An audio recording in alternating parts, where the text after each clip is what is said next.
Welcome back to Discovery Lab Online. Every year, Texans and other Americans celebrate the holiday of Juneteenth, a portmanteau combining the words June and 19th. Some of you probably know that Juneteenth celebrates the emancipation or freeing of enslaved African Americans.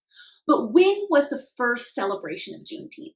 Why is Juneteenth considered a more significant celebration than even the date of the Emancipation Proclamation?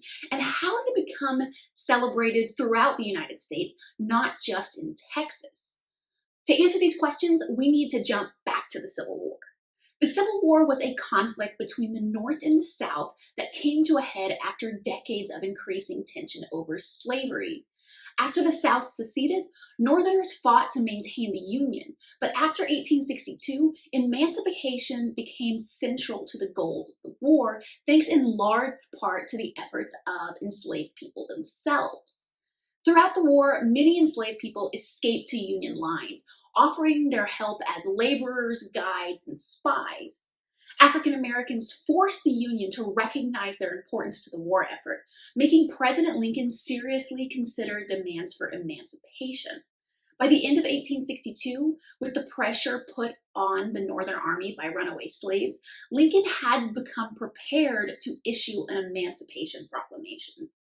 The Emancipation Proclamation went into effect January 1st, 1863, and it declared that all people enslaved by states in open rebellion were now free. Even though we often think of the Emancipation Proclamation as the end of slavery, that wasn't quite the case because it actually only affected a small number of people.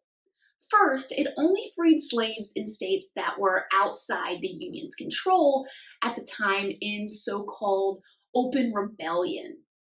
It didn't apply to those in the 4 states that were not in open rebellion, Kentucky, Maryland, Delaware, and Missouri, nor to Tennessee, which was occupied by Union troops, or to lower Louisiana, which was also under occupation, and it specifically excluded the counties in Virginia that were soon to form the state of West Virginia.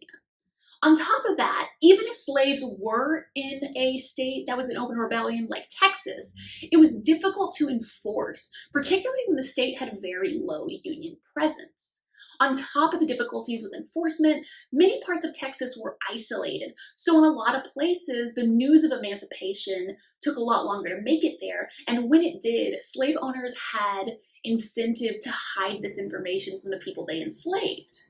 As a result, the news of freedom didn't reach enslaved Texans until 2.5 years later. After Robert E. Lee surrendered in April of 1865, the Union Army General Gordon Granger was given command of the District of Texas. On June 19th, Granger read out the text of General Order Number 3 from a balcony in Galveston, and it read, "The people of Texas are informed that in accordance with the proclamation from the Executive of the United States, all slaves are free. This involves an absolute equality of rights and rights of property between former masters and slaves, and the connection heretofore existing between them becomes that of an employer and a hired laborer." The reaction to this announcement was a mixture of shock and immediate celebration. The next year, freedmen in Texas celebrated Jubilee Day on June 19th, and the holiday continued to be celebrated with music, dancing, barbecue, prayer services, rodeos, and street fairs. In 1980, Texas was the first state to make Juneteenth a state holiday, even though it had been celebrated informally since 1865, and shortly after, other states began to establish their own Juneteenth celebrations. Today, 46 states celebrate Juneteenth, with the only exceptions being Hawaii, North Dakota, South Dakota, and Montana. There have been efforts to make Juneteenth a federal holiday, but as of 2020, the holiday is still not celebrated at the national level.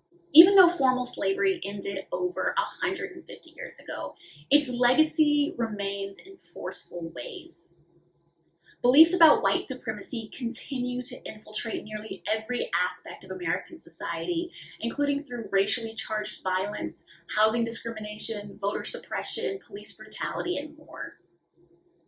Efforts to recognize Juneteenth as a national holiday center on creating a holiday not only to celebrate African American freedom, but also to provide an opportunity to reflect on our history, acknowledge the legacy of slavery, and make efforts to create a more equal society.